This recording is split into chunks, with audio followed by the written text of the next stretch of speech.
A lot of people think parenting is all about keeping your little one fed, rested, and safe. And yes, those things are crucial. But there's an emotional skill that I believe is the most important thing you can teach your baby, and sadly, is something many parents overlook. So what is this magical skill? 2 words: emotional regulation. I know it sounds fancy, but really it's all about teaching your baby how to cope with big feelings in a healthy way.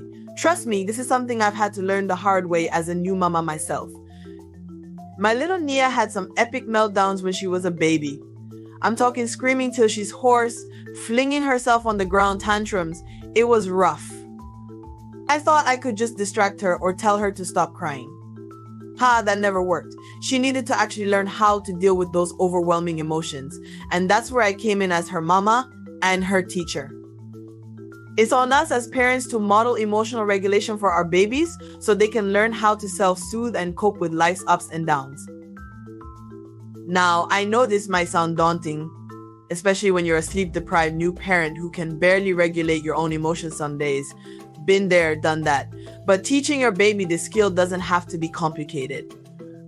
It's really about responding to their emotions with empathy and consistency. So when your baby is crying, instead of just trying to shush them, take a moment to acknowledge what they're feeling. You can say something like, "I see you're feeling frustrated because mama said no more snacks. It's okay to feel mad sometimes." This validates their emotions and helps them feel understood. Another key part of teaching emotional regulation is helping your baby calm down when they're upset. This looks different for every pick-me. Some babies are soothed by being held. Others need space. The key is to experiment and see what works for your little one.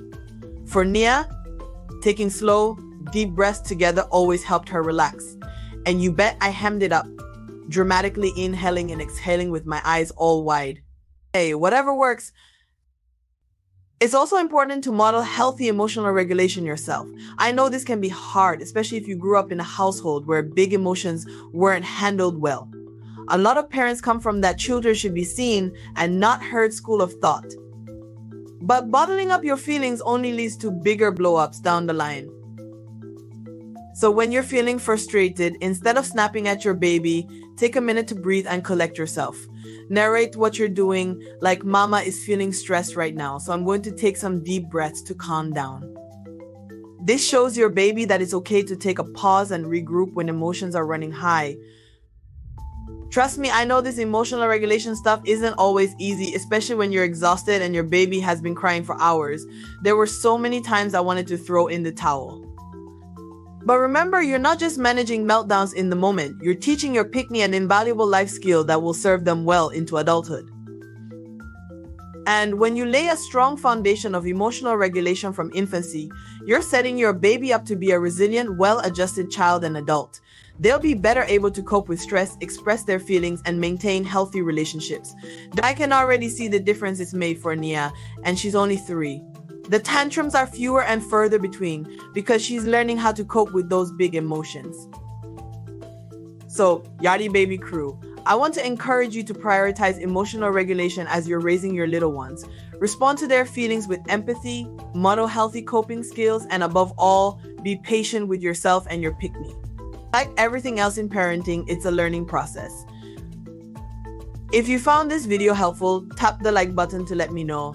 And check out some of our other Yardie Baby videos on baby care, like unlock their potential with growth mindset strategies and mastering baby emotions with these expert tips, Caribbean wisdom. Remember, we're all in this crazy journey of parenthood together. One love.